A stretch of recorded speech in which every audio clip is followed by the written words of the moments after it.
Hello, welcome to this episode of Pep Talk with Ada. So today we continue with phobia, and I'm going to teach you how to manage your fears. This is a continuation of our previous video.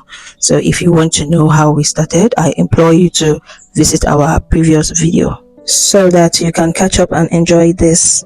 I am Adaeze Onebunne, a mental health activist. Your mental health is my concern. Relax, let's get right into it. Pep Talk with Ada.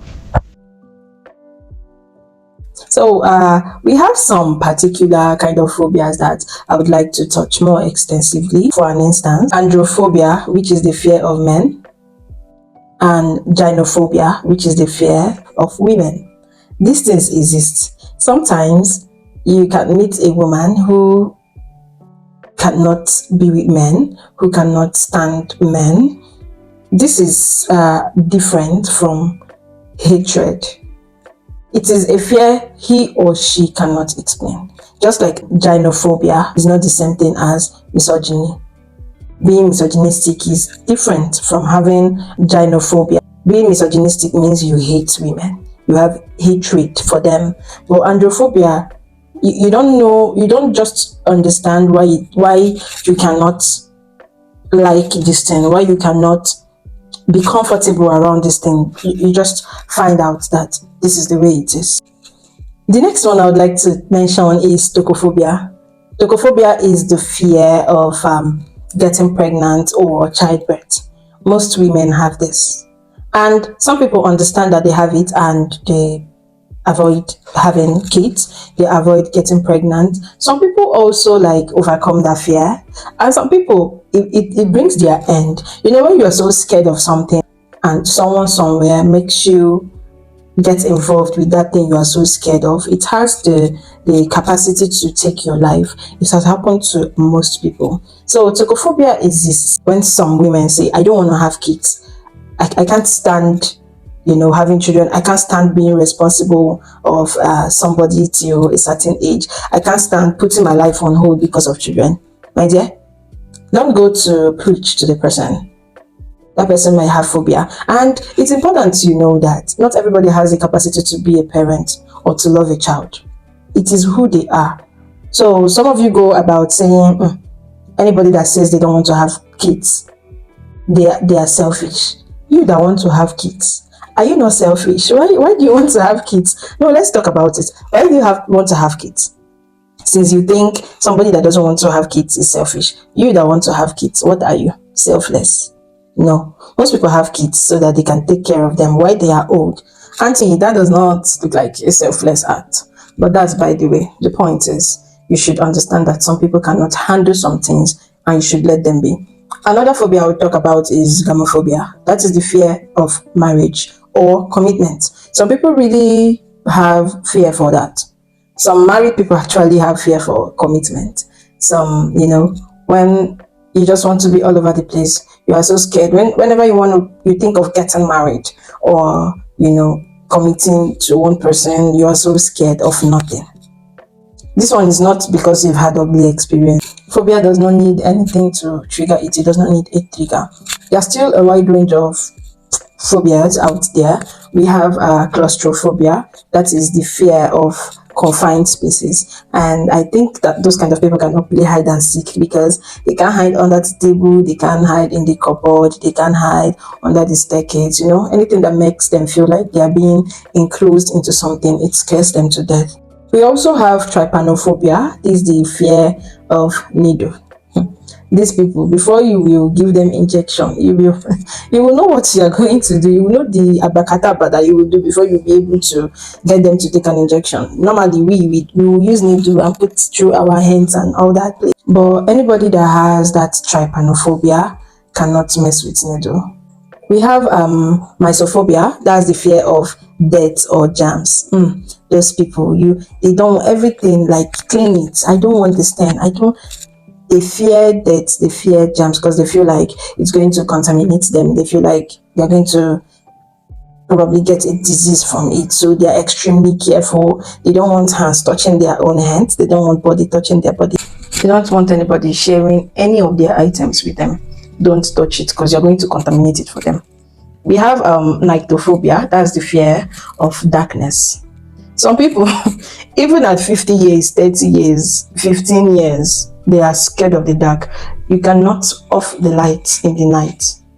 They feel like some monsters are lurking around in the darkness and it's going to catch them, and this can really be, so bad for some people. So it is actually a psychological issue, and there are actually several steps that the person can take to manage phobia. So if you have phobia for anything and it has become problematic for you, there is good news, because I'll be sharing with you something that you can do to help yourself.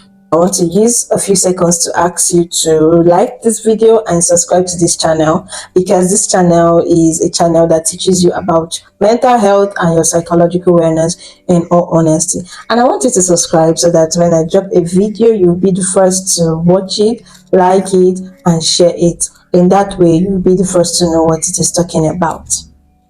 I'm waiting for you to subscribe. Okay, if you have done that, I would like you to go to the comment section and let me know that you have subscribed, so that I can give you a shout out in my next video. Thank you. Quickly, I would like to share with you some kind of reaction people that have phobia usually do exhibit when they are faced in situations that trigger their phobia. Number one is avoidance. Most of the times they even go as far as, changing their itinerary or their routine for that day if they perceive they are going to, have a contact with such things. They can change their location, they can change their route to anywhere, because they perceive they're going to encounter something they have, fear for. Another thing they experience is a panic attack. I think I've mentioned this before. Panic attacks are sudden outbursts of intense fear, which is accompanied by physical symptoms such as a racing heartbeat, difficulty in breathing, sweating, trembling. All these things come to show on their bodies. Some of them actually even feel dizzy. Some of them will faint. Some of them will get nauseous. It's just one thing or the other. Something will be there to show you that no, this person is scared of this particular thing. Then there is emotional distress. Coming in contact with something you are so scared of can cause you emotional distress. That sudden feeling of hopelessness, the feeling of terror, that strong desire to you just feel like you want to evaporate. Please, can you take me out of here? When you are with this kind of people, you won't understand. That's the thing. You'll be asking them, why are you scared? What is the issue? You will not get it, because it's a psychological thing. It is something that is going up in their head. So sometimes you don't want to use yourself to judge how people are feeling, because you are not them and they are not you. Now we are at the last part of it, which is what can you do to manage phobia when you are surrounded with somebody that might be your sibling, your partner, your child, or whatever the person may be to you. What can you do to help yourself as someone who has a terrible fear for something that is actually not posing any threat to you? Number one is educate yourself. And since you're watching this video, that is what you're doing. You are getting knowledge, educating yourself on what phobia is, what causes phobia, and how you can get help. Then the next one is seek support. Could be friends, family, your partner, or a counselor, or a psychologist, or me, or someone who identifies with you on that level.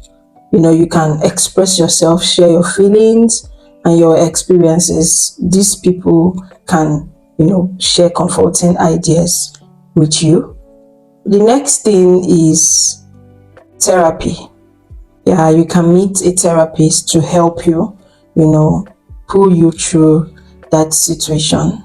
The next thing can be practicing relaxation techniques, taking deep breaths, mindful thinking, always assuring yourself that nothing will happen to you. These type of practices can be, done regularly to ensure calmness. they bring solitude, they bring solace into, your mind, so that you can actually be calm whenever you are faced with something you are so scared of. The next one is to avoid self-judgment. Remember that everything, is a process. The phobia you want to do away with is like a habit that you're trying to drop. So you need to be patient with yourself. Even when you fail, you try again. Celebrate your progress, celebrate your little wins. Don't be hard on yourself. It's not going to be magic, okay? Because somehow this thing came upon you. You didn't, know at what point it came. So you have to be intentional and be patient with yourself in order to overcome phobia.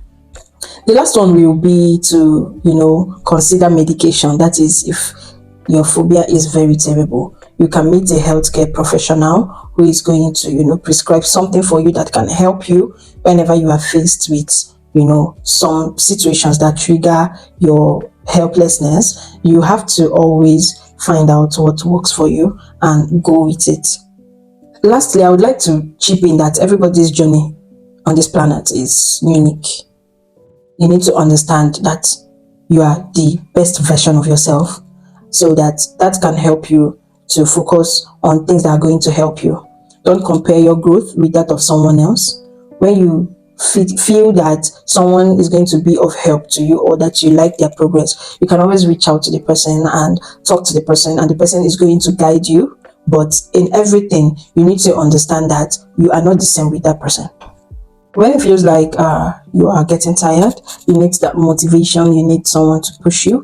That means that what you need is an accountability partner. And if this is what you have always wanted, you can reach out to me so we can talk about that and how I can encourage you in your journey to overcome phobia or any psychological disorder that you are going through. I'm always here to help, and I want you to know that your mental health is my concern.